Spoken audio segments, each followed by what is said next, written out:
when I got injured, I was living with one of the most respected and high-level bikers in Australia, and he's someone that I really looked up to, really respected.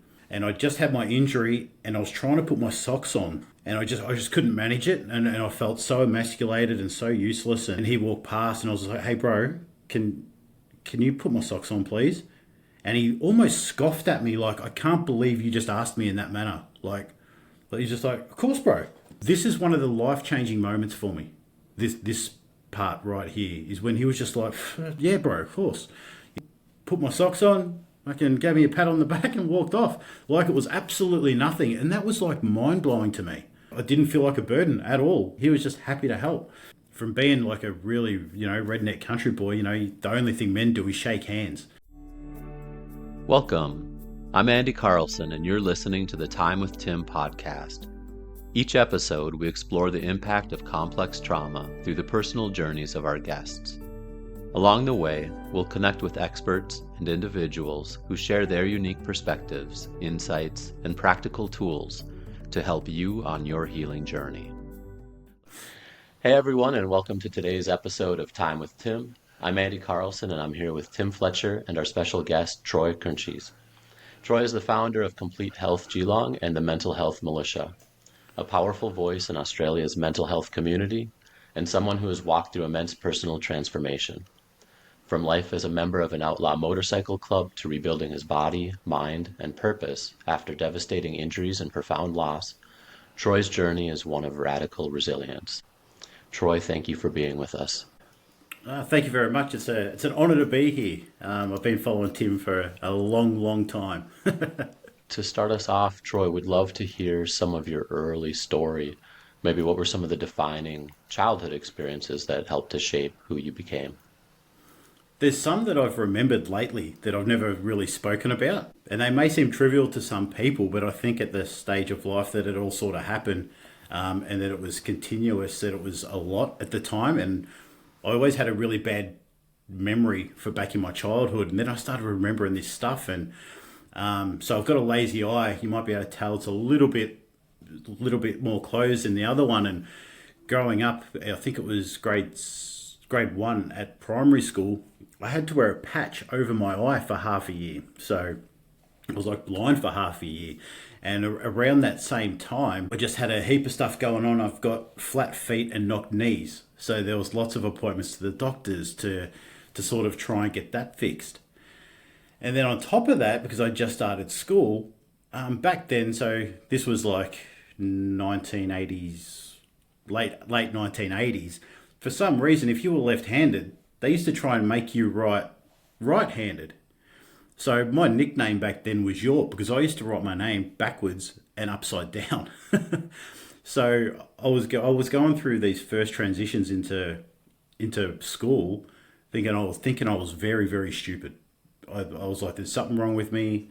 I'm half blind. I couldn't catch a ball. I couldn't work out why I couldn't catch a ball, because I had no depth perception. So my father's side were very sporty, and it was always, you got to play football, like AFL football, like Aussie rules.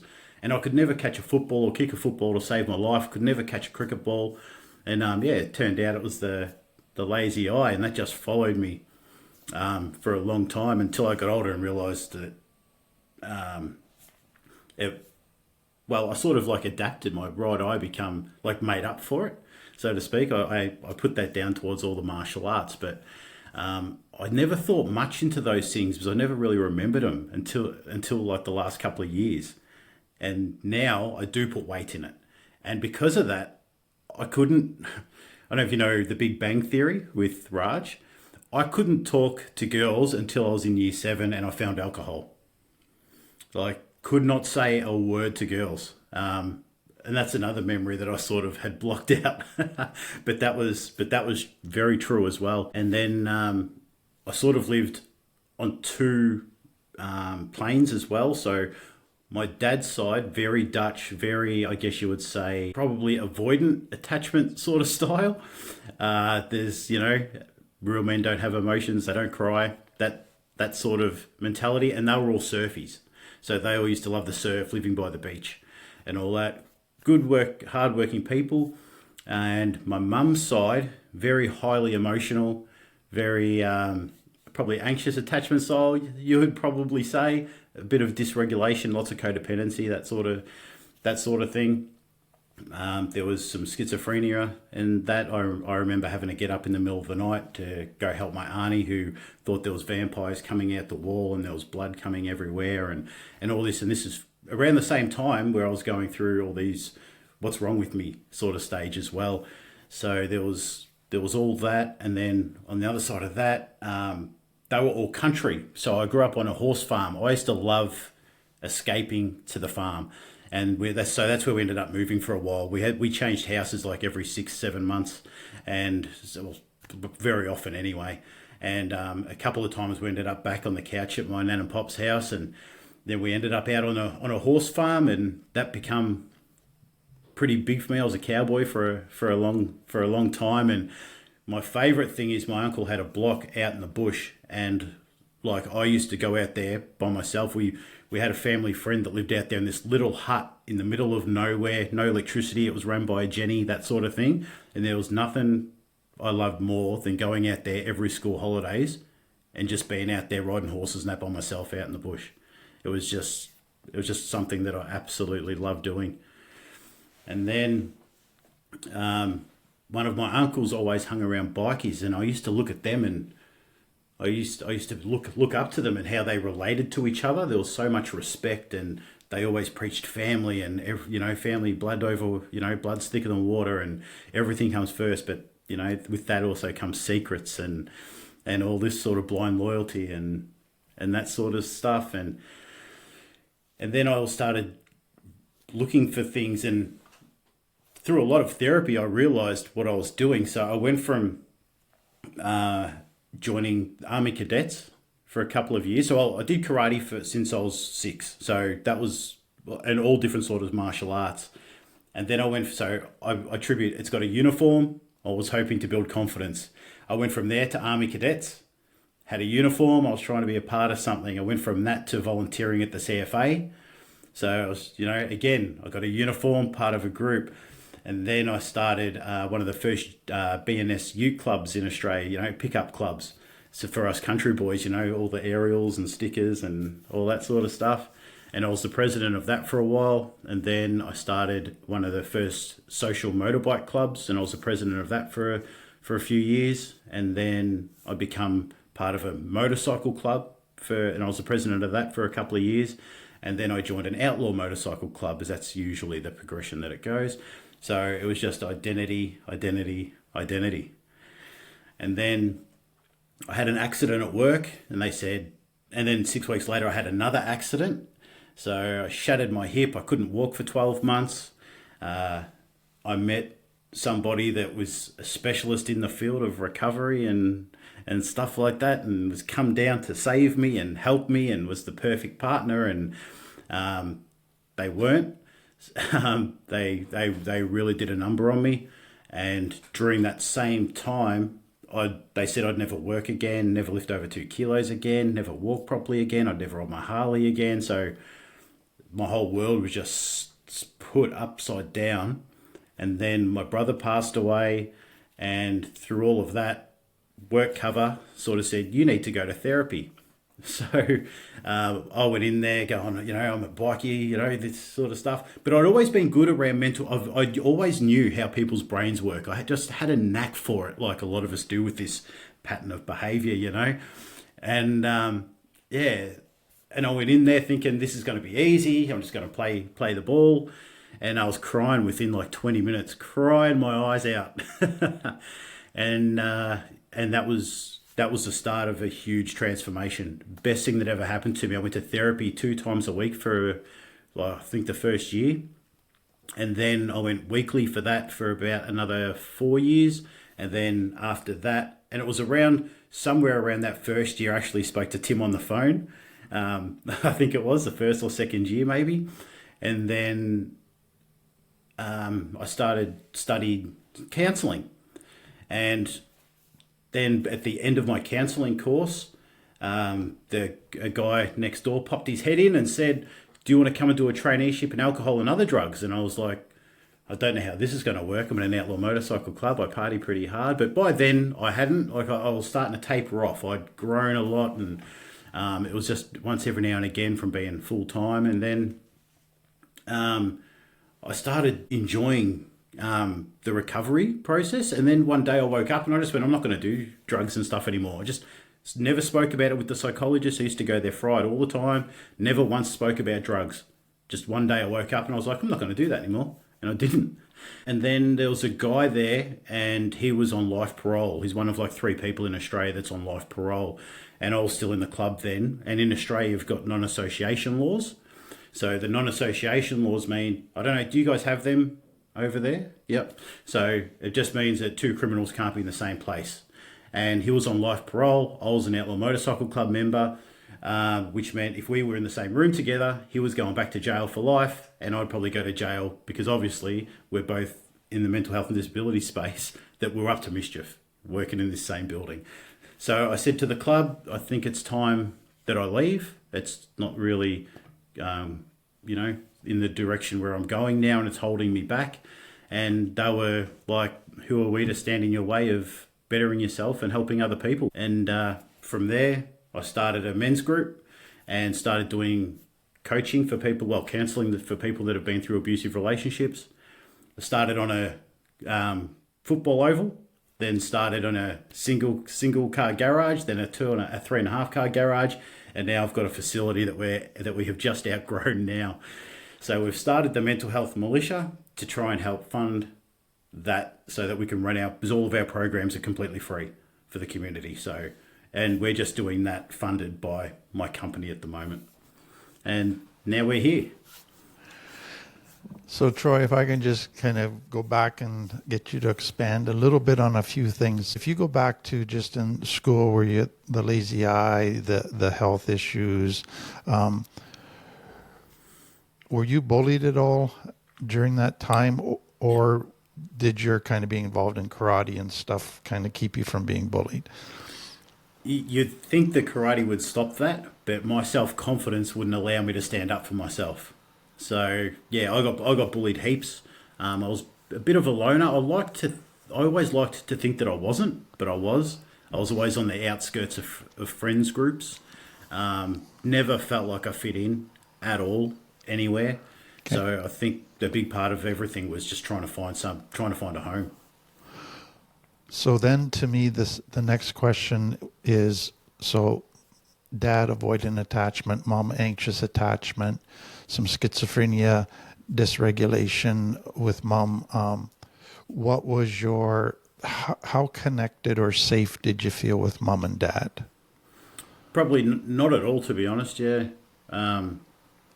Now we've got a great relationship with both of them, but back then from the outside looking in, it would have looked perfect. Right. I spent some weekends out on the beach, some weekends out on the farm, but there was just, for me, there was no connection on my dad's side. It was, you did a great job, but right, you can do better. Nothing was really ever good enough. And then on the other side, it was, you're the man of the house, you need to act more mature and you need to do these chores and you need to do this. Otherwise, you're just ungrateful. Okay. So to me, again, I'm hearing that like at your very, very core early on, it was shaped that you're not good enough, you don't belong, nobody wants to connect with you. So you're feeling alone, rejected, don't fit in. And then your brain went to, well, if I'm wearing a uniform and I'm part of a group and then I'll fit in, then I'll get accepted, then I'll be okay and good enough. And so you pursued that, and because you kind of got natural leadership skills, you're able to function okay in those different domains. So on one hand, you're partly getting kind of some external validation for your uniform and your position and all of that. What were you still feeling deep inside? Were you aware of anything deeper inside that was also going on? Back then I wasn't. I couldn't sort of understand. I knew that because we were we were pretty poor too on my mum's side, not on my dad's side, but that didn't translate across at all. And then half of my mum's family had money too. So I always used to say there's two sorts of horse people, really rich horse people and really poor horse people. And some of my cousins were really rich ones and we were really poor ones. So I always felt like I'd missed out, and I was always, I was always missing out on everything all the time. And it was always everybody else got stuff ahead of me where, yeah. So when I hear you talk about being like Raj on Big Bang Theory, can't talk to girls unless you got alcohol. So to me, there's a ton of anxiety. There's a ton of fear that's basically running in your subconscious. Not good enough shame running in your subconscious. And that's just creating this almost frozen state as soon as you're in certain settings that this is probably going to lead to rejection. I don't know what to do, etc. So to me, there's a huge internal, at a subconscious level, there's a huge internal emotional war going on, a battle that you're trying to fight and overcome and compensate for by positions and title, etc. So just let me clarify and add something. So you've talked about kind of mom and dad, and did they get divorced, or did they remain married? What was their marital status? No, they got divorced when I think I was 3. Yeah, and my sister had just been born as well, yep. So how do you think that affected you, looking back? I always tried to run away from one to go to the other, then run away from the other to go to the other. My dad always attributes to how I turned out now to my mum and not himself, but it was, he used to have us every other weekend when I was younger, and it was always to the footy. He'd be drinking with mates, and it would be, here's $10, go get yourself a packet of chips or pie, and I'd come back when the game's over. That was sort of how the weekends were. And I was always needing to impress. Right. And it's something that I've always had to work on, even up until, quite recently, near the end of my therapy journey. It was something that I really had to work on. And people pleasing was always a huge thing for me as well. Always the fixer, When I did the chores well, then it was always, good job. But when it wasn't that, it was yelling and screaming and, the punishment never fit the crime sort of thing. I think you said it well at the beginning. It's not like it was this huge abuse or huge trauma in your childhood. It's just all these little wee subtle things that piled up to create not fitting in, not feeling like you're worth anything or belong. And when you step back and start to look at kind of how it was demonstrating itself in your life, you just like to go and be alone by yourself.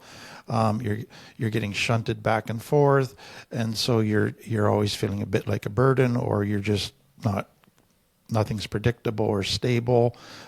Just one piece after another that's leading to this very insecure, anxiety-filled young man that's desperately wanting to be loved, fit in, all of that.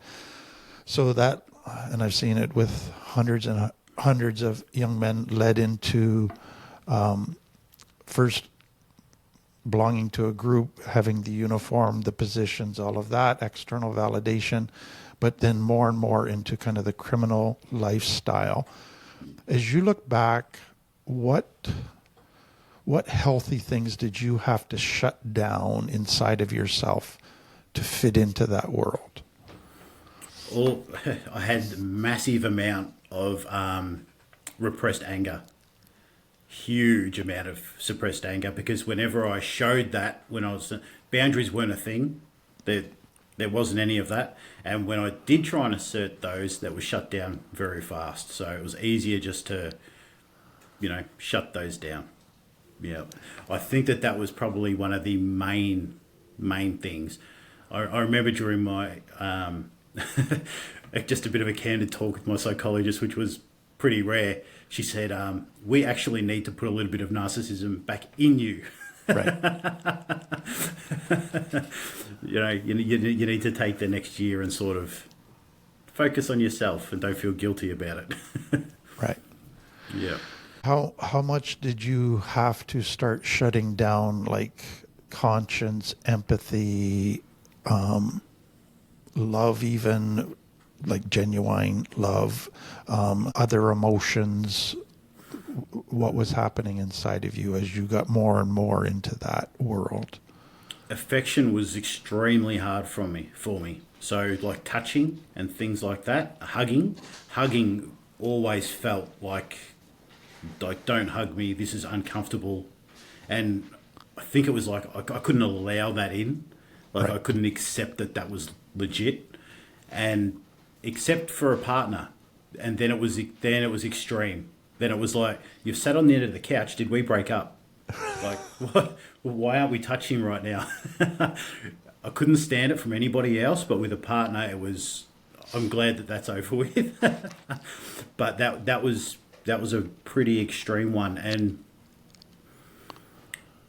I always just used to want to help everybody. So I don't know. I was the nice guy, Right. so I don't know if like how much actual real empathy was there for that. Whether because when you're helping people to get something in return, it's Exactly. not. Yeah, so I would say that probably was shut down. I never thought of that. So what I'm suspecting and kind of hearing is there was just this huge shame underneath that I'm not good enough. Nobody's going to love me if they see the real me. So I got to kind of have the titles and the position and the uniform and all of that to be good enough. To me, that's going to make you really vulnerable to codependency. So you can't touch anybody else, but as soon as a partner comes along, it's a whoosh, you're sucked into somebody loves me. All my needs are going to get met. Finally, I'm going to get the love that I've always craved for.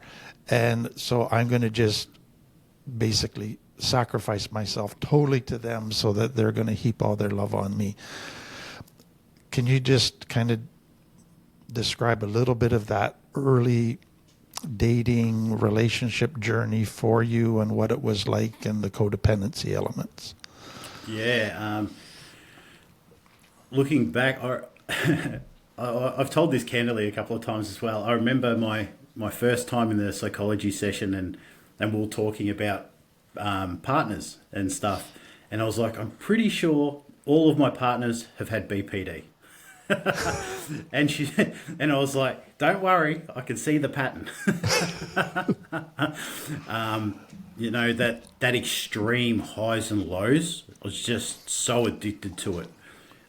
My mantra was always the highs are worth the lows, and I think that started very, very early for me. My first two girlfriends probably definitely had BPD, and I think that can become an addiction in itself because, like the saying is, nobody will love you harder than somebody with BPD. And just that highly emotional state. And I think you attract where you sort of are at too. And back then, I used to think that I was the most logical person in the world, but looking back, I probably wasn't. Yeah, exactly. I think you highlight something with your drug alcohol usage and being kind of into that lifestyle and pretty heavy partying mindset that comes often with the biker world. But then it wasn't that somebody all of a sudden said, you better quit or else. It was just you were kind of in this reducing gradually, just as you were starting to heal and grow in other areas, that all of a sudden it became less important, less of a priority till one day you wake up and, oh, I don't think I need this anymore. And so I think to me that's almost how I would describe a healthy form of harm reduction for people, that you're not making quitting the focus, you're making getting healthy the focus. Yeah. And as you make that the focus, the rest, the unhealthy just starts falling away naturally. How have you seen that work out in what you do now as you work with people that are struggling with drug and alcohol abuse? A lot of the focus still, like, because I remember we spoke in Sydney, and like you were saying, where Australia's pretty like far behind the States and Canada, and it really is. So there's still a lot of focus on the symptom. It's like, don't do drugs. So I get a lot of people referred to me and they come into our groups and all they're focusing on is don't do drugs, and they're white knuckling it, they're just holding onto that steering wheel and it doesn't last. So we don't mention it at all. I carry that from my own journey. I try not to mention it. If you come off chops and that, you can't be in the group, and that has the best effect. We've actually only had one person in a few years that we've had to say couldn't come in because they were inebriated. It's the way we do it. It's just it becomes something that everybody loves to do. They love to come and train, and they make all these healthy networks in the group that all hang out outside of the group, because we do all these mental health barbecues as well, so for the community, and they all start volunteering. So I basically took everything from my journey and sort of, how can I put this into a little program that might help others in that way as well, and that's exactly how it's worked. But there is still a lot of focus on that, so we try to do it differently and not focus on it at all. A lot of places will do classes, and where they'll sit down and they'll talk about why you shouldn't do the drugs and you shouldn't do this and shouldn't do that. I'm like, well, how about let's talk about the reasons why you do them in the first place, and not even worry about them, because that'll change. If we change that root on the tree, the rest will change. So I do see that works really well, especially when you start creating the healthy networks, the connection, the community. And then if you're working on the mind while exercising, I just find that to be unbelievable.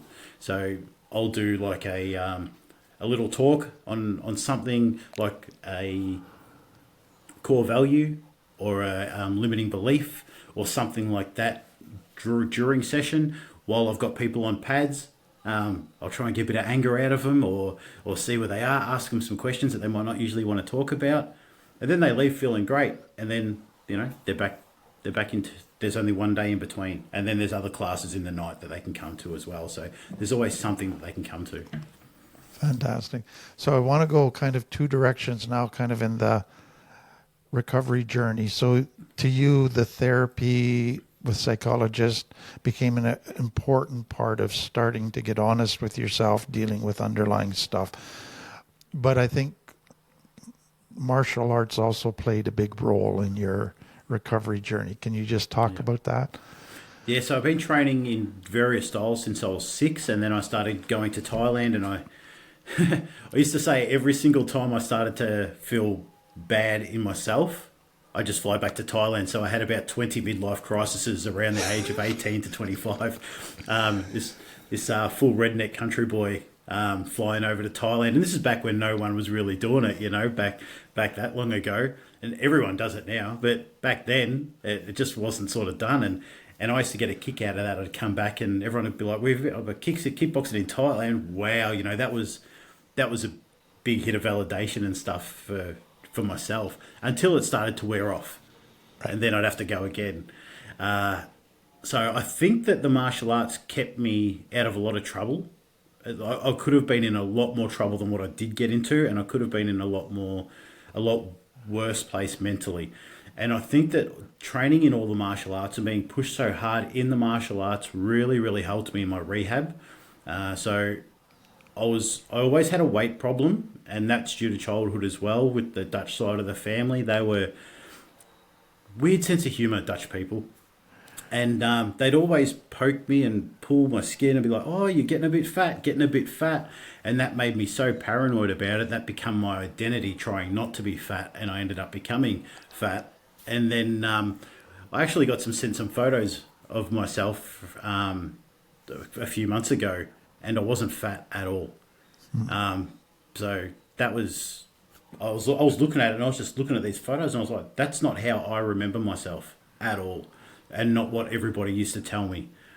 So I used to try and out-train what I eat, but my food was love, and that was my emotional regulator, because I was trying not to be fat. And the only way not to do that was I was focusing on not eating. What did I want to do? Eat. No self-control. Stressed. Eat. Vicious cycle. So I used to try and out-train my diet. And then when I was starting to overcome the injuries, I made it my goal. The doctors told me that I would never do this type of training again.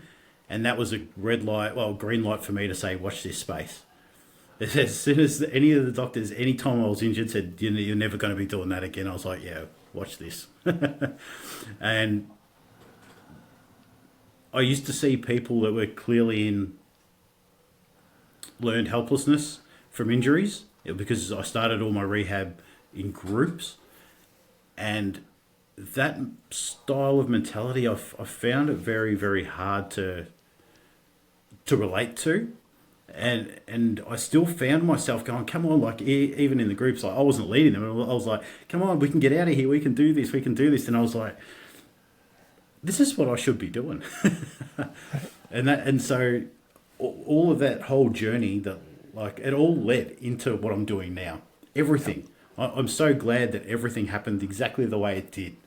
Because yeah, it's amazing now. And when I started training people, well, so I set up a gym and I set up a counselling office, and I'd get people in the counselling office, and the majority of them all had like ADHD and all of this sort of stuff, or they'd been through some extreme domestic violence sort of situations, and they couldn't make eye contact. It was very uncomfortable for them, so they were always off to the side, or if it was a kid, they'd be jumping over the back of the chair, trying to, playing with something, trying to make an aeroplane out of some paper, And I was like, how am I going to get them engaged? And I was like, do you want to do some boxing?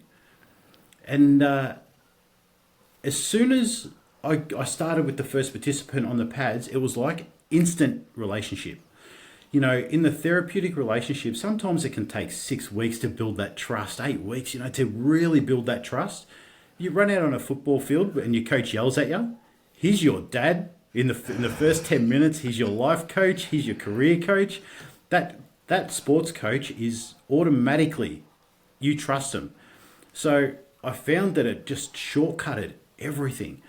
And then that I found, because you're doing that top down, bottom up sort of at the same time. So I always said it's like this knife, it's every time we talk about it, it's blunting.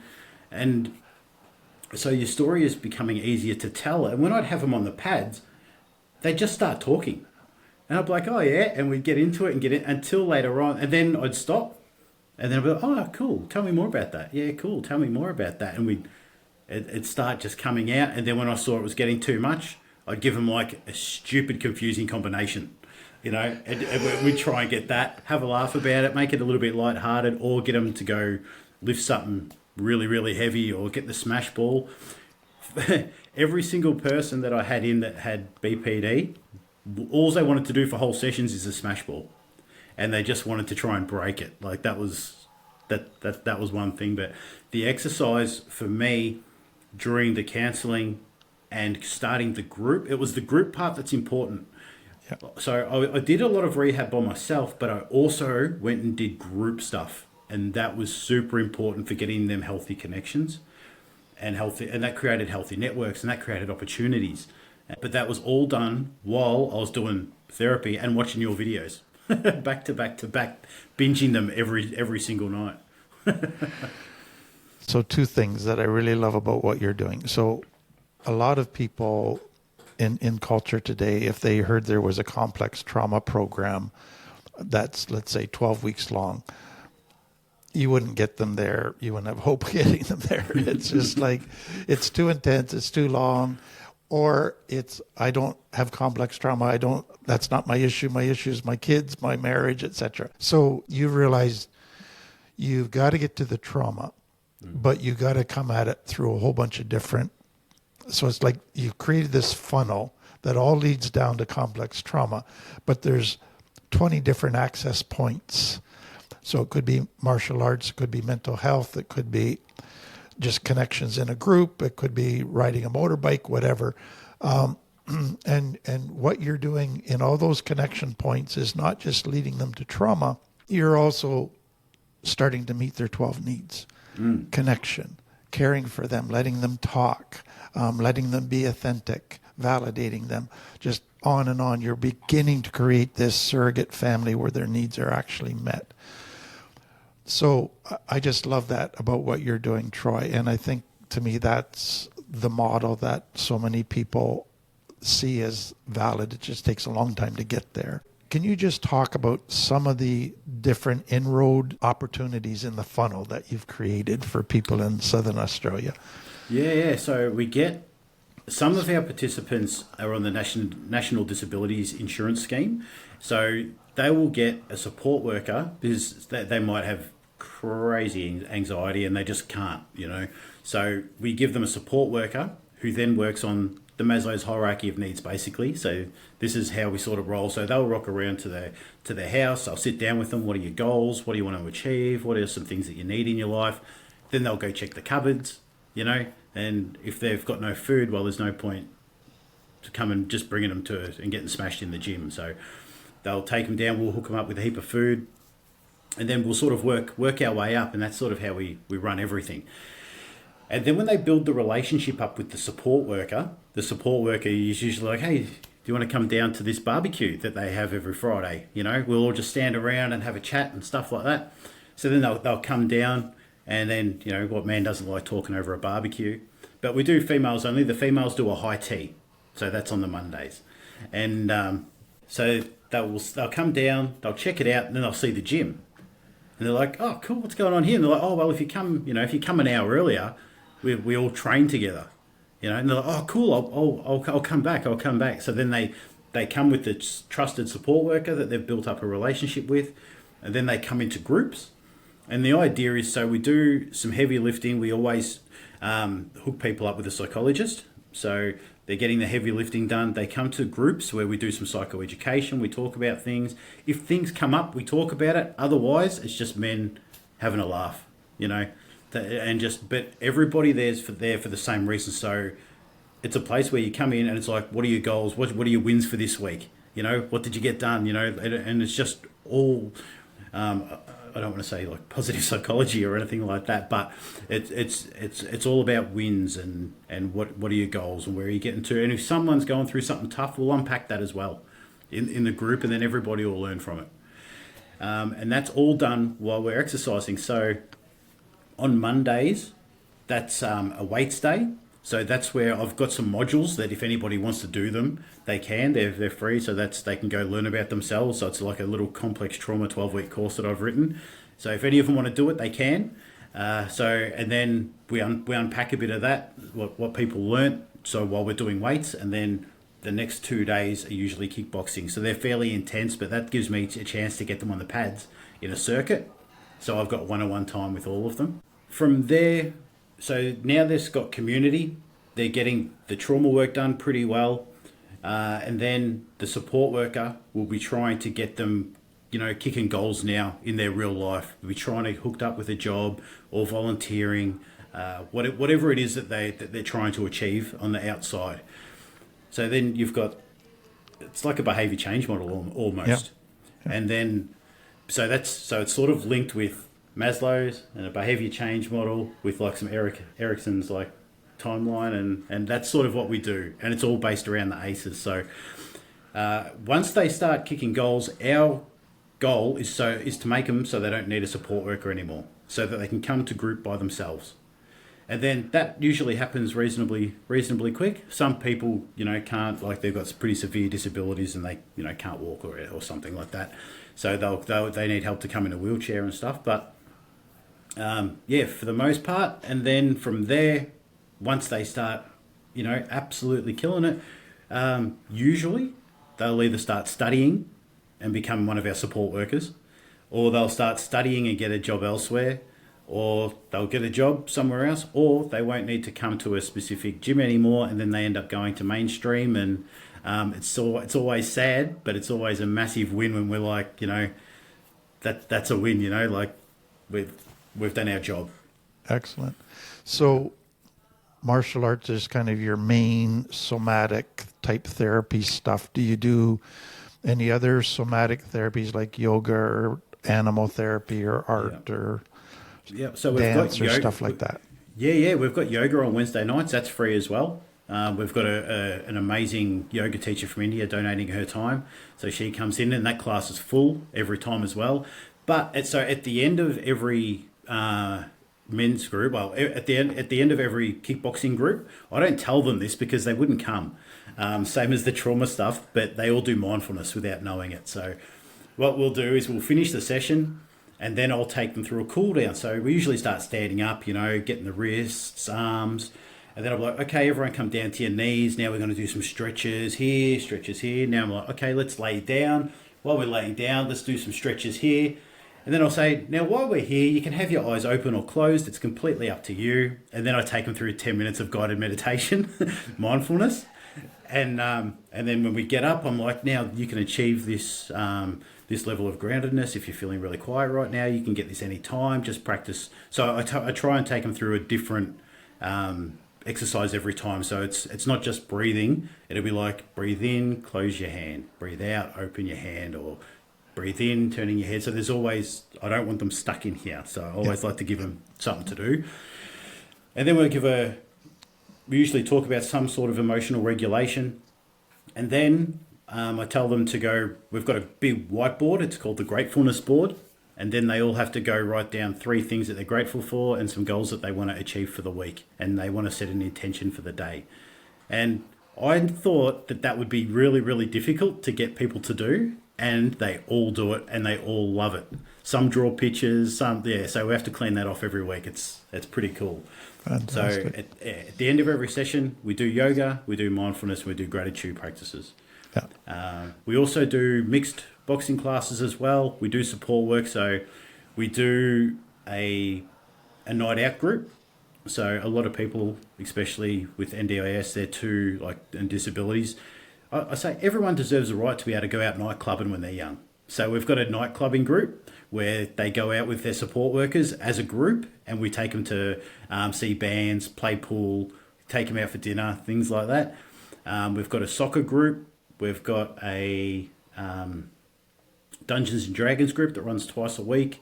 Combat archery that runs every week as well. But all those programs don't just run like that. So all the programs start with an activity, and it's always a fun activity. So let's say soccer. So they go play soccer for a couple of hours. So most of the people in these groups have autism and comorbid with some other sort of things, and they don't like looking at each other. They don't know how to talk to people properly. So what we do is we burn all that off. We get rid of all that anxious energy by doing this fun sport. Might be paintballing. We've got a fishing group as well. So they get this activity to bond over for a few hours, and then we take them shopping. So they get a budget, and as a group, they have to work out a meal that everybody likes. And that's always hard, especially people with those sorts of, disorders and things like that. But so they've got to, not only do they have budgeting, they also have to start thinking about what other people's needs are and be compassionate to other people's tastes and things like that. Then after that, they come back to the centre and they do a cooking class with one of our chefs, and they all cook together, and then they'll sit down to eat together. So by then, they've really done 3 activities to bond over. They've all built a little bit of confidence up. They're all getting a little bit tired, but they've also burnt off all the anxious, all the bad juju. And then they all eat together. And then while they're eating together, we'll take them through, again, something, maybe SMART goals, maybe limiting beliefs, something like that. Yeah. Fantastic. Yeah. So I'm going to turn it over to Andy in just a minute, but I want to kind of have you talk to 2 things. So number 1 would be what you see as kind of been your biggest challenges in doing this work. Difficulties, challenges. And then secondly, just talk to us about some of the life-changing victories you've seen in people that have entered this journey. The biggest challenge for me at the start, and it still is now to some extent, is we'll get wins with some of the kids that we've got, and then we send them home to the environment that made them. And that can take its toll. It can be very, very frustrating. I'll tell you one story in particular, and this is pretty common. We run these cooking classes. They do them all the time. And this one kid, I'd worked with him personally for like 6 months, and he ended up becoming an absolute gun cook. Like just just a really good cook. And then he wanted to make something at home for everybody. So he went back home and started cooking, and his mum just went off like crazy off, like, you can't do that, all because he's got a disability, and you wouldn't know if you met this kid. You wouldn't know he's got like level 1 autism, and yeah, and that the next couple of weeks that I worked with him, he didn't even want to cook, and I was like, we just had this amazing progress. He had the confidence to finally do something for himself. Then you just shot him down. So that's always been sort of hard to deal with. But in the same token, I was so proud of him for having the confidence and stuff for doing it. So it's those wins. I love when I used to be a massive rocker. When I was a kid, I used to rock the cot that hard it used to put a hole in the wall. So I remember always my parents having to stuff pillows behind my cot so I wouldn't damage the walls. And I remember I was talking to a participant once, and they were saying, first time they'd ever told anybody, they were like, oh, I have to bang my head to go to sleep. And I was like, I used to do that too. And he went from thinking that he was crazy to thinking he was normal. Like, I know you're not supposed to talk about yourself when you're talking with people, but I find that is sometimes some of the validating, especially when it's just a little tidbit like that. But it was just like in an instant, it went from being I'm crazy to I'm not crazy. And I remember shutting the door when he left, and I was walking up the hallway, doing these ones, like just absolutely celebrating. And I really love when participants walk in the door and they say, thanks so much for your service, but I don't need you anymore. That's the highlight for me. That's what I'm after. And so I find that sending them home to the environment, a big problem, and especially in the mental health industry these days, there's a fine line between support and enabling. Yes. And we tend to sit on enabling these days. The best review I've ever had of my business was their Complete Health Geelong aren't babysitters. Like if you don't want to achieve stuff, don't come to us because we'll push you even if you yell at us and hate us and stuff. Yeah, we'll get you there even if you think you can't do it. We'll baby steps all the way, but you'll be doing stuff. And I think codependency is rife in this mental health space. People don't want to lose clients. They don't want to lose participants. They don't want to do that, when the goal is the exact opposite of that. It is for them to walk in and say, sorry, I don't need you anymore. And that's something that really does drive me nuts a fair bit, is when I see other services keeping participants for years and years and years. And I'm like, what are you doing?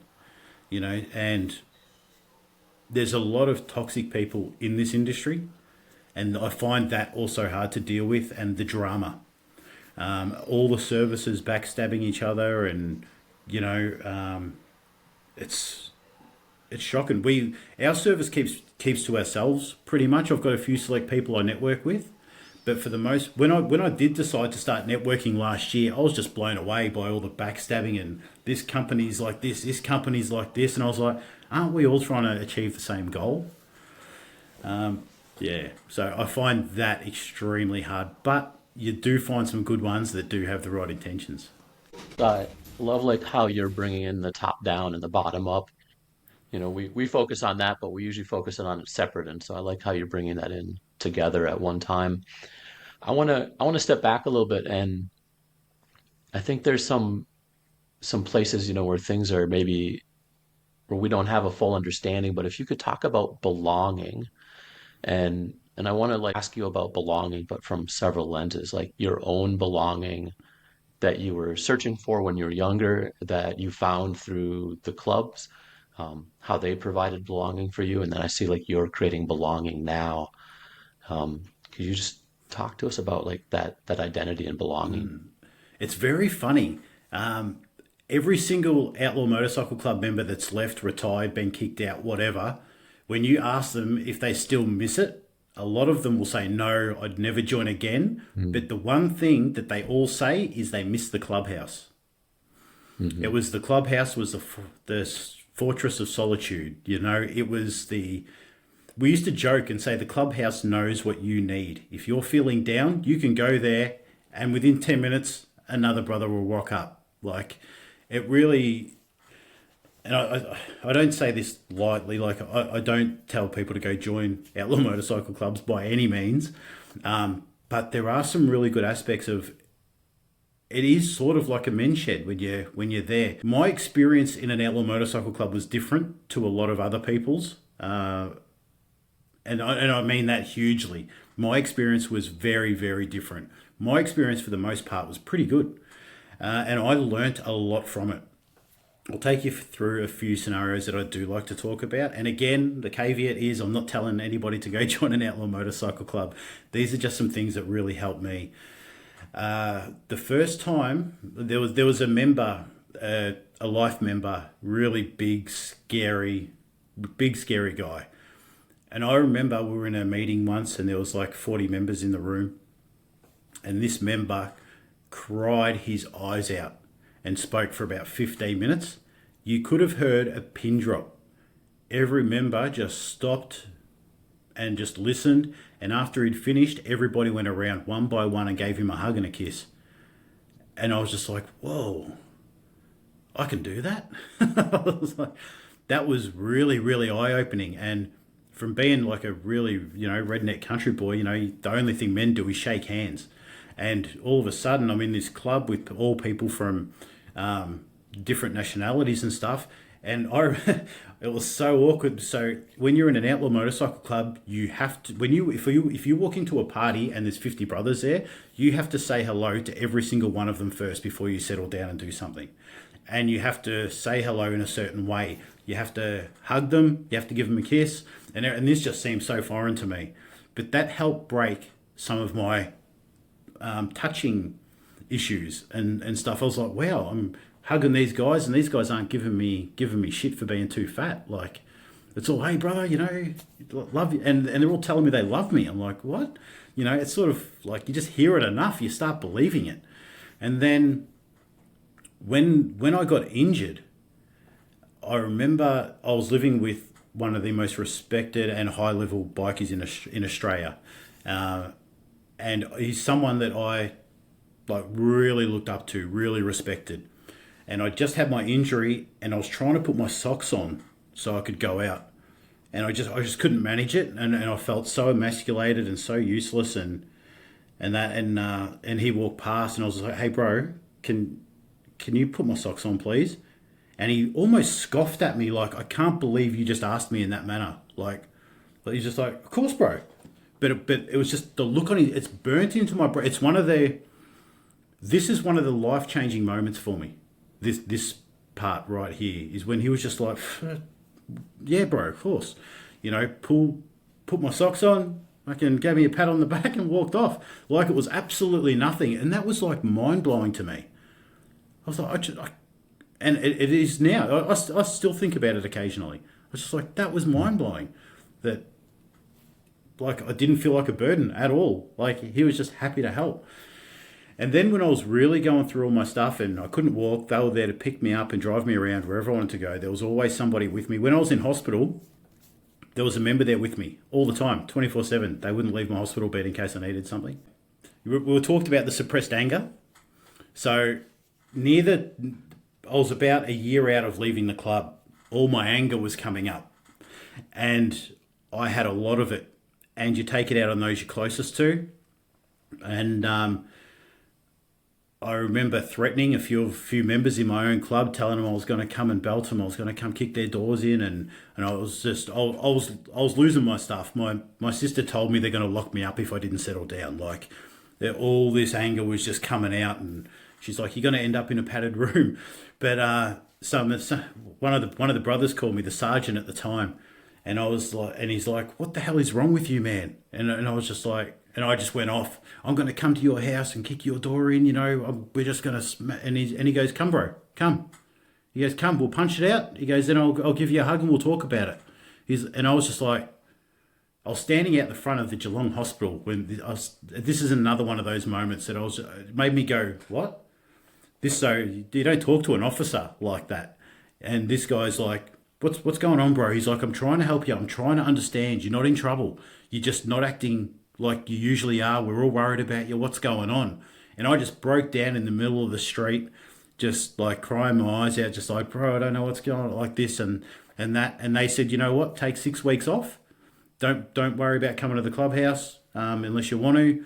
Just chill. And there was a member at my house every day to make sure I was okay.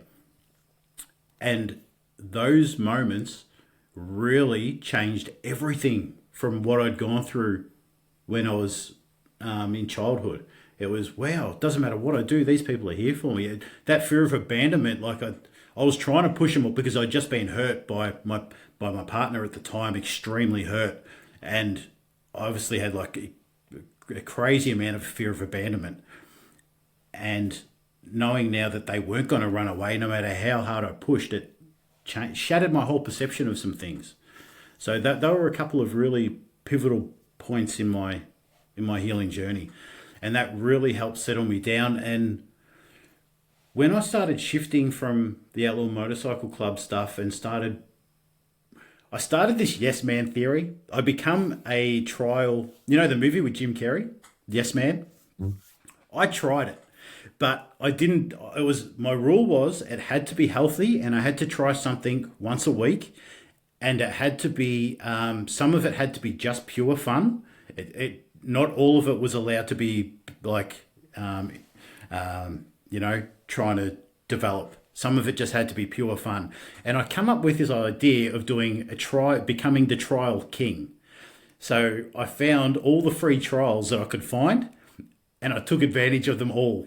So in the first year, I did I think I went to 37 concerts, crazy PTSD exploding in my head, intrusive thoughts, couldn't get rid of them the whole time I was out, but I went out. So I went out, and then I tried learning a language, learning a guitar. I tried karate again. I tried just a huge array of different things. And after a while, I just felt like I was okay. I didn't need to belong to anything.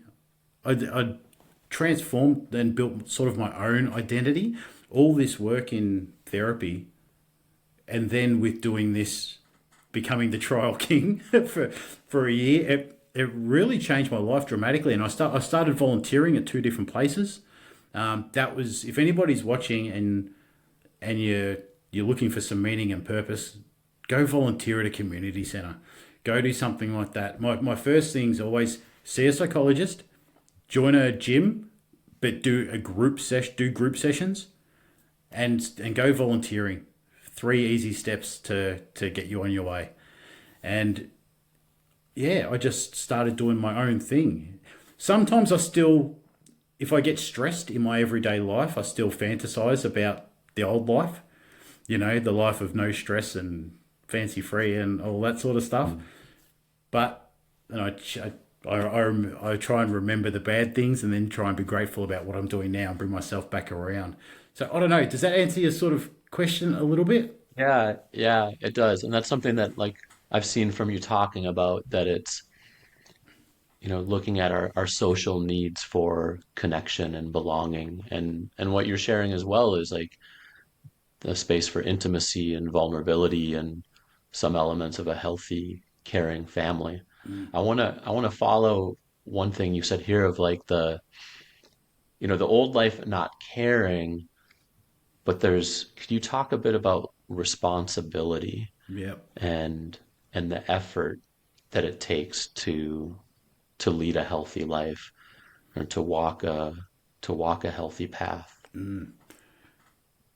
You go through the first couple of years wanting to not be in first player mode. You want to go back to autopilot. So it's one of those things. It's like when your eyes are open and now you're actually in control. It's so tiring and exhausting and draining, and I have to adult now. I have to make all the decisions. Before, it was just running on being triggered, I guess.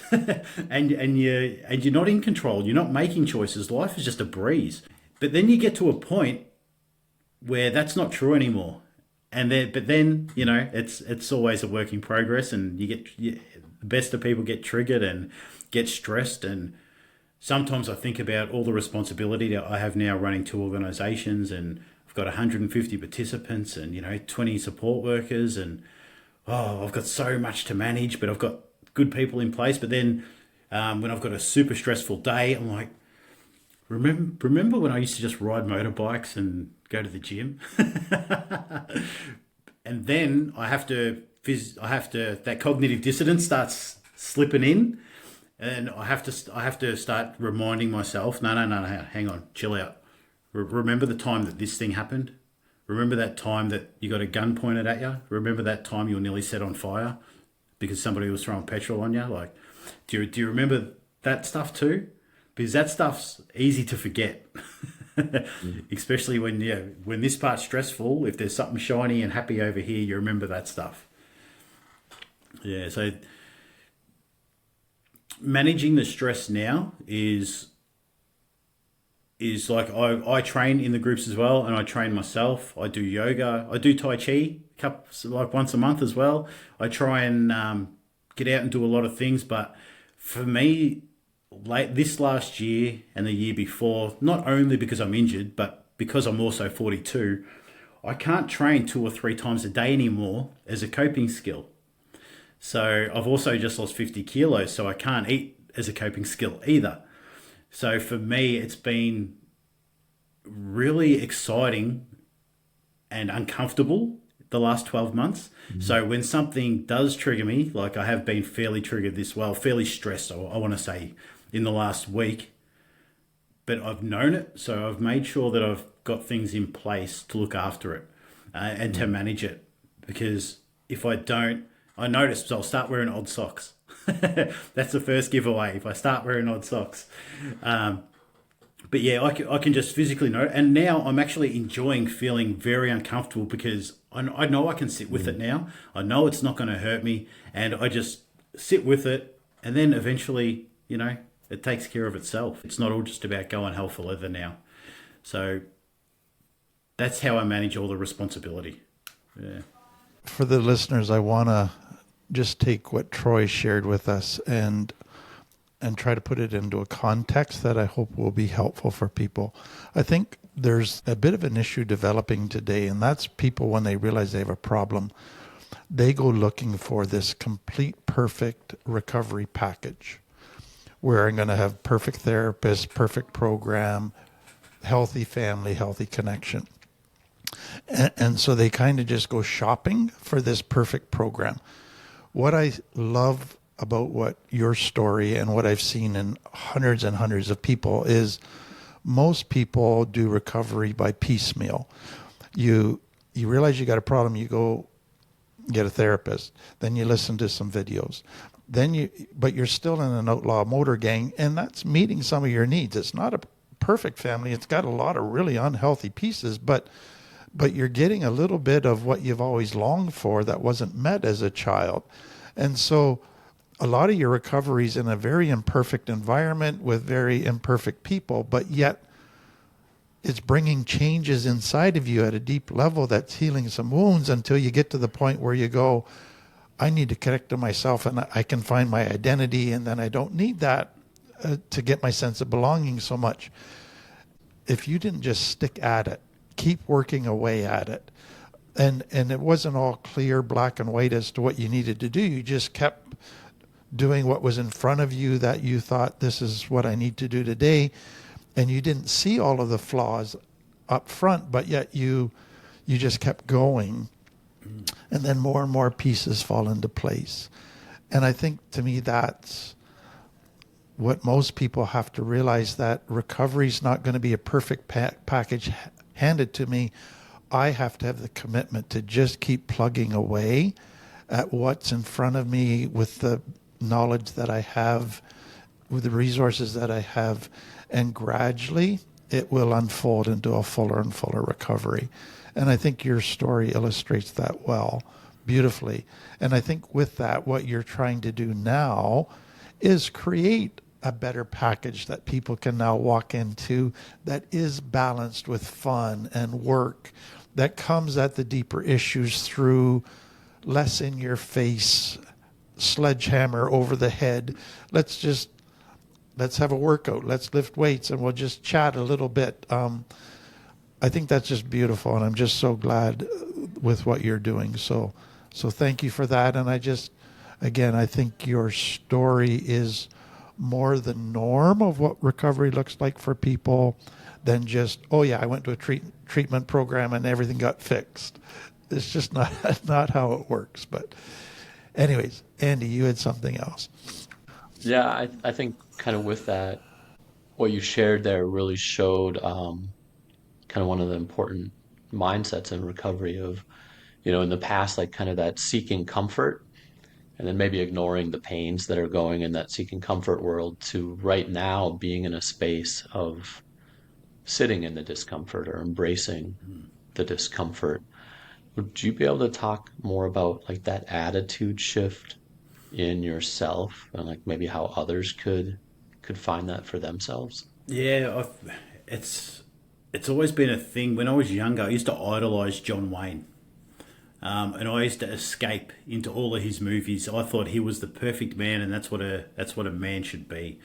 And I just used to escape into movies and video games. When I wasn't out in the bush riding horses, I was all I was doing. I remember we used to go to the video shop and rent 10 movies every Friday, Saturday, and I just binge watch them all weekend. That's all I would do. It was either that or out getting drunk.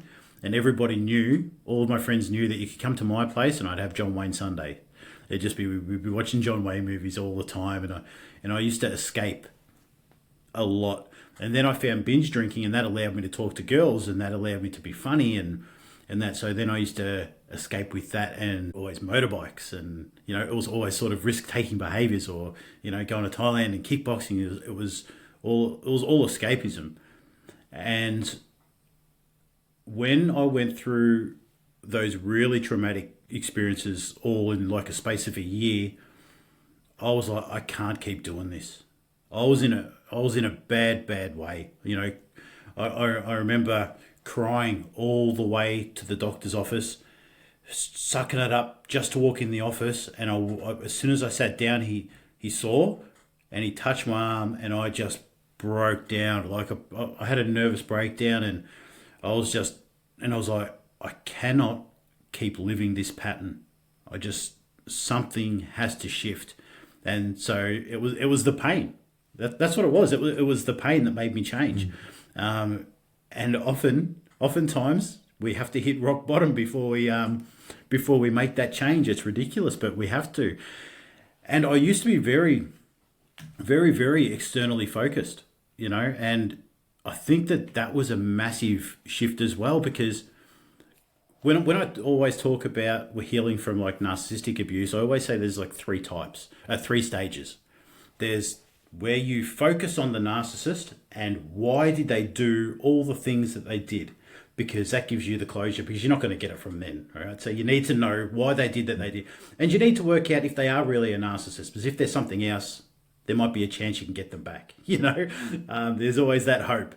So then it goes from there to the relationship. And then you work out how the dynamic worked between both of you.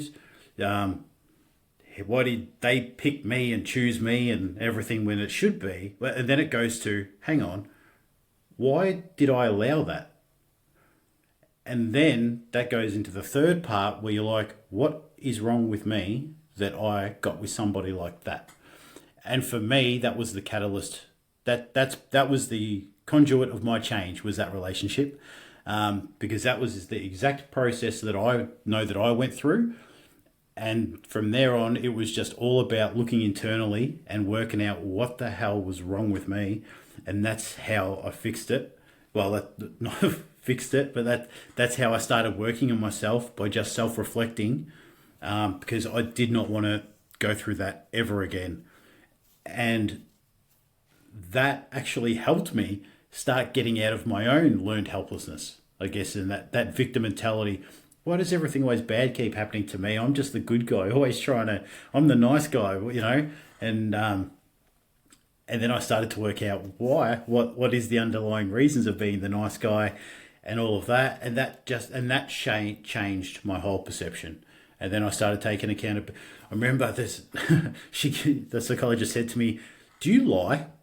And I was like, "Lie? I never lie. I'm the most honest person in the world. I've got truth tattooed right here. I've never lied in my life. I'm never about lying." I was driving home in the car on the way home, and I was like, "Why the hell did she ask me that?" And I've got this. I do a therapy session, and I would just think about it until the next therapy session.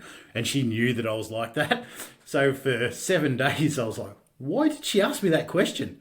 And then on the way driving back there, it dawned on me that, holy shit, I do lie, I do manipulate, I do all of this stuff. And I sat down on the chair and I was like, I do lie. I do. And then, so it was all this self-reflection that that really changed everything and was able for me to do that. Yeah, it was just started taking accountability and responsibility and being honest with myself, and then started to learn how to set boundaries, which is always a hard thing to do. Because I was severely codependent. The funny thing was with the codependency thing, the only time, and I think that this happens to the majority of people when they date somebody in that narcissistic realm, they actually put so much trust in that person that for the first time in their life, that anxious attachment is actually pretty much gone because they trust them so much. And it's that trust that gets broken that shatters your perception of everything. And that's 100% what happened to me. It was like the first time in my life I actually absolutely trust somebody with everything. And that's what broke me. And then that pain, it was the intrusive thoughts that I couldn't get rid of. It was like I'd be talking to you guys and there would be this explosion going on in the back of my head. It went for about a year. Like I ended up getting pretty bad suicide ideation and things like that because I just could not get rid of it. Remember I said, I went to like 36 concerts in a year. The whole time I was at these concerts, this was just going on. These intrusive thoughts the whole time. I was volunteering, intrusive thoughts, trying to have a conversation with somebody. I couldn't keep up because I just couldn't get rid of these thoughts, and I knew that I just had to work on it to change because I just couldn't take it. Yeah. Today, when you work with clients, is there anything that you say or that you do to help them kind of reframe to move from that space of the learned helplessness or the victim mentality to being more self-reflective and taking that towards that internal autonomy? I'm pretty lucky that because I do have a social media presence a bit, and that's how a lot of people find me. They do know that I can be very direct, I guess you'd say. So I tend to just tell people how it is. When I'll try and help them find it for a while, and then if they're just going around in circles, I'll be like, well, how about we look at it from a different perspective, and then I'll give them an example of something. So, like, I don't know if you saw the video I did a couple of days ago on patience. If during childhood, if you get promised this and it doesn't, and get promised and promised and promised and promised, and you have to wait. If you have to wait 7 days and it doesn't happen, you learn that if you have to wait for something, it's not going to happen. So I'll tell them a story like that that's similar to their to what they're going through, and then try and help them find it that way. But then sometimes I am very, very direct, and I will just be like, man, like, how would you feel if somebody was doing that to you?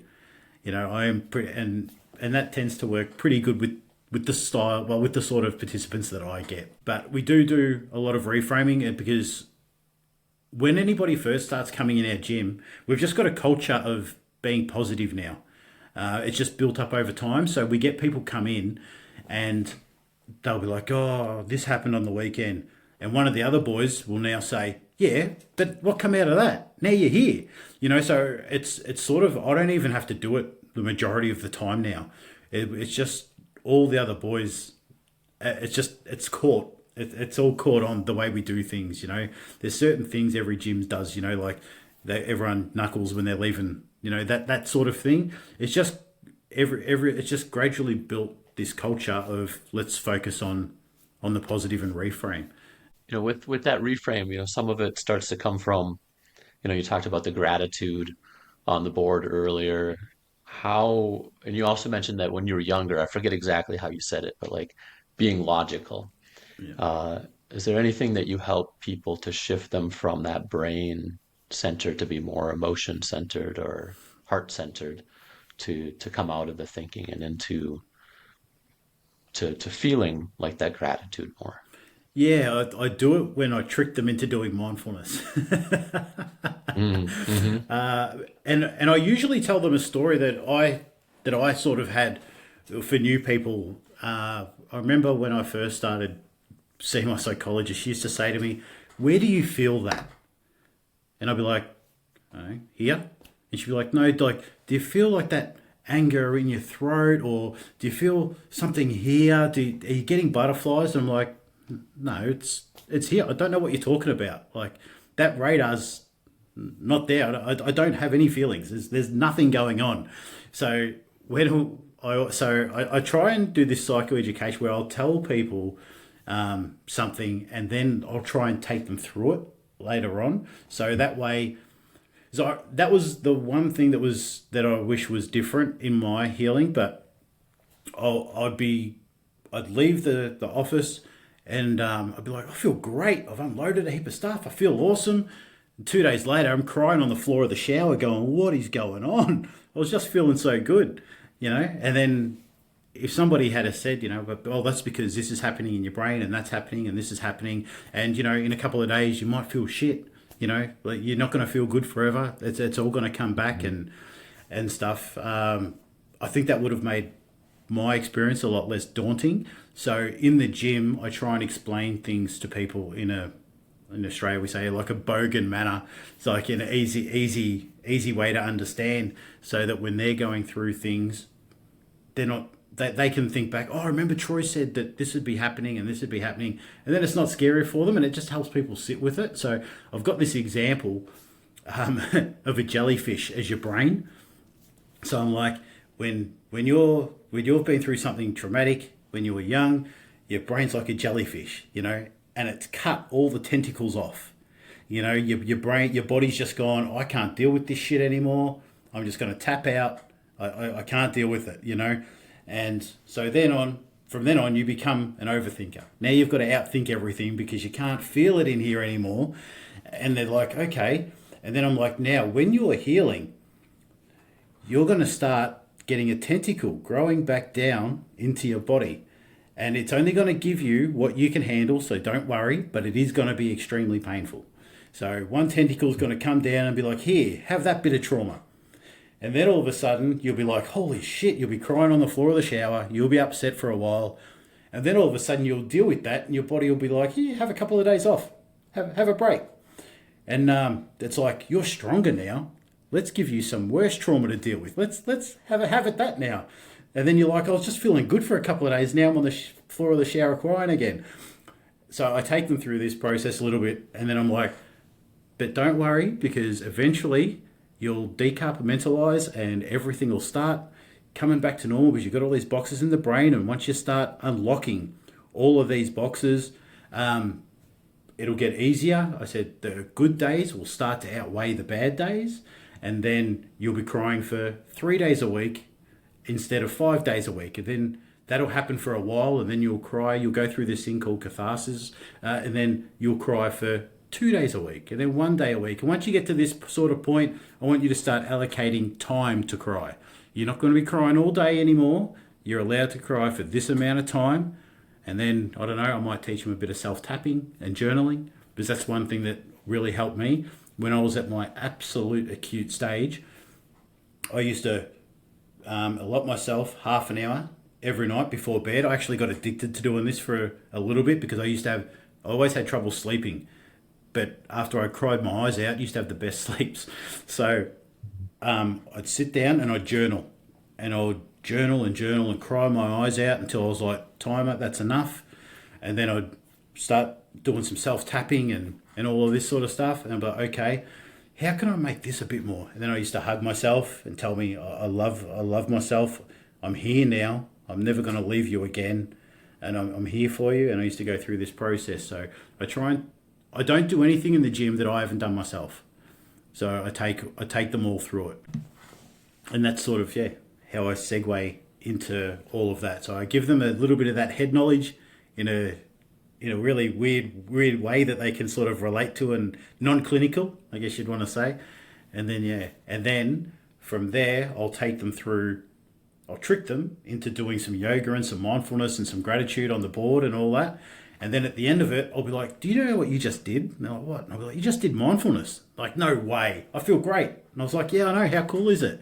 And on there, you just did gratefulness practice. And they're like, what? And I'm like, yeah. And then I'm like, it's really easy to reframe stuff when you're getting stressed and stuff like that. Sit with it for as long as you can. Everyone makes the mistake of, going, oh, I feel a bit shit. I better go do something to fix it. I'm like, no, sit there for a while and deal with it. Until you can't, then go do something. If I can just say that another way, Troy, to me, it's what you're doing is really being a dad, parenting in a healthy way to people. And so you're like to a child, you normalize, this is what growing up is like. This is what's happening in your body. This is what's happening so you're teaching them in little wee blurps, but you're normalizing that you're not doing anything wrong. You're not a weirdo. This is just part of what everybody goes through. It'll get better. And you can expect this over time to begin to happen. So you're preparing them for all of that. And to me, everybody needs that in recovery, because each new change brings about all of these weird feelings and almost its own pain and stress, that it's like, am I doing it wrong? Is this going to go on forever? And you just need somebody to normalize it. No, this is what happens. And so, like, to me, you're reparenting people and providing what they didn't get as a child to the point that they can start giving it to themselves. And children don't need to be sat down and given a 1-hour lecture. They need a 60-second little, hey, let's talk about this and let's do it in a fun way and let's be creative. And all of a sudden they realize they've learned a lesson and it wasn't boring. And they didn't have to sit still and all of that. And to me, it's the beauty of learning to reparent people in a non-clinical type way. I thought that I was always going to have trouble getting them to do the mindfulness. I thought that was always going to be a fight. And I think part of that feeling for me was a bit of self-conscious, because I had to lead the group in breathing.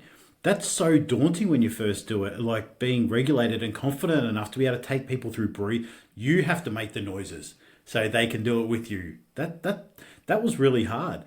But I found the better I got at that, the guys were all like, well, he's doing it. He's an ex-bikie, and it's only been over the last couple of years I didn't have that big plait down my back and the big mohawk thing going on, and so I tried to maintain that sort of image for a little while, because so that if people were like, it was a bit of myself as well, holding on to a bit of identity, but I found that if people were like, look at this guy, he's 6'2", he's 140 kilos, and he's talking about breathing exercises, like he's an ex-gang member and stuff. So if this guy can do it, I can do it. If he's not worried about looking like an idiot, I don't have to worry about looking like an idiot. And now the guys, it's one of their favourite parts. If for whatever reason on one day, there was a day last week where we did a lot of arm stuff. So I took all the boys through a walking up and down the gym, and we're doing some breath work, but while we're walking and stuff, and they were, and I was like, all right, that's it today, boys. And they were like, oh, what? We're not doing the laying down breath work. That's our favorite. So I was like, all right, well, we better go do it then, So it's really cool to be able to mirror that, and that's one of the coolest parts. Like, I know that when I finish it, and I'm like, guys, you can stay there for a little bit longer. You can, we're not closing up. You can keep in this relaxed state for a little bit longer. Work your way up when you feel like it. I invite you to go down to the board. Most of them will lay there for another 30 seconds. Some lay there for another minute.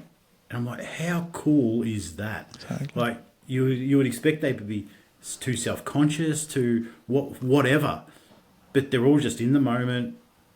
And I think a lot of it is because I'm so confident when I do it, that mirrors that. Yep. Yeah. So I think that's super important. And it's just something that I take note of. And I'm like, that's so cool. Troy, like this has been such a powerful conversation. And before we close, like, is there anything that you would like to leave or be willing to leave with our listeners, especially those who maybe kind of feel stuck in their own healing journey, stuck where they're at, or maybe that they don't belong? If you're feeling stuck, it usually means that there's a choice that you need to make, and you probably know what that choice is. And while you sit there not making that choice, you're going to continue to feel uncomfortable until you make that choice. If you're 1 foot in, 1 foot out, you're going to have a bad time. You need to make the choice, either way. And the longer you sit on that, you're just going to be so uncomfortable. It's not going to feel weird. You're going to be so conflicted. And if you put your trust in people a lot of the times, and I didn't want to say reach out because it's just everyone says it, but if you do reach out, 9 times out of 10, if you look for somebody healthy to reach out to, they're going to offer you some assistance, So exercise is probably the most accessible and helpful thing that you can do right now. It's tangible. It's something that you can do right now to start helping you. Diet, exercise, and if that's what you have to start with to get yourself in a good enough headspace to get to therapy or something like that, and please go to therapy. Don't try and avoid it with woo-woo stuff and spiritual bypass. They're great as additions. Everything can be an addition to therapy, but please don't skip the therapy. If you're in a vulnerable state and you go to these sorts of places, bad things can happen.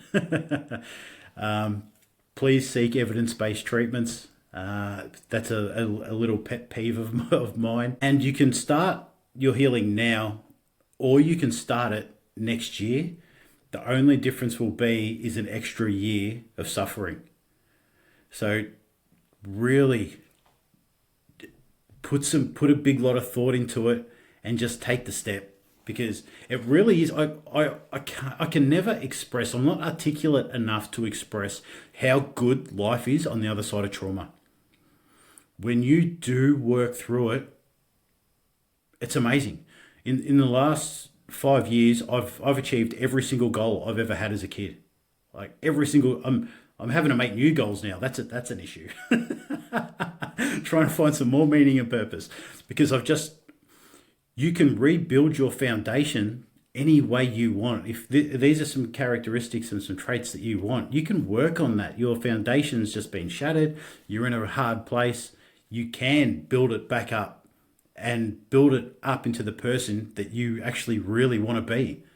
And yeah, I can never articulate how good it is coming. It's going to hurt. It's going to hurt like hell. But it's going to be the best thing you ever do for yourself and the people around you. And lastly, Troy, what are you working on right now that you'd like to share, and where can people follow you or get involved with the work that you're doing? Yeah, so all the gym stuff and all the support work, all the respite care that we do as well. We do some stuff like reintegration from prison, and just we do a lot of stuff. We do support programs and everything. All that can be found at Complete Health Geelong. And we've also got the Mental Health Militia. So with the Mental Health Militia, that's a charity for the donation side of things and grants.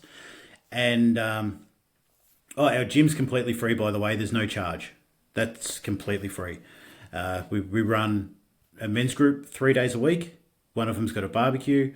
Women's group 2 days a week. One of them's got a barbecue. We run a mixed boxing group, and we also run a yoga session. And we're about to open up for 2 hours on a Tuesday for just anybody can. We've got a personal trainer. We'll be sitting there. If you want to come in and use the weights or the gym, you're more than welcome. So our goal with the Mental Health Militia is to make it a free community gym, 100%, where there's a counsellor in every single session and a PT. So it's not going to be a counselling session, but you can come down and have a chat if you need. So at the moment, every single class does have a counsellor in it. So I'm pretty proud of that. And we also, through the militia, we do events. So we will come and put a barbecue on at anybody's event, and we'll supply a mental health team. So if anybody wants to come and pick our brain while we're cooking a sausage, and the sausages are free as well, they can. And we do try and sponsor some organisations and that as well that are doing some pretty cool stuff. And that's the Mental Health Militia. You can find me on there, all on TikTok, Instagram, and Facebook. Yeah. Troy and Tim, thank you both for this deep and grounded conversation. And Troy, we're really grateful that you joined us and that you bring your full self to this space. Like there's a lot of leadership that you show. I know you sought a lot of leadership positions in the past, but here, like, your own healing journey kind of shows us self-leadership, and I'm glad that you're able to share that with us and with others. And to everyone who's listening, no matter what you've lived through, healing is possible. You're not alone, and your story isn't over. And thanks for spending this time with us today. Cheers, thank you very much. And I would like to add one more thing, sorry, if I can. It was like 8 years ago.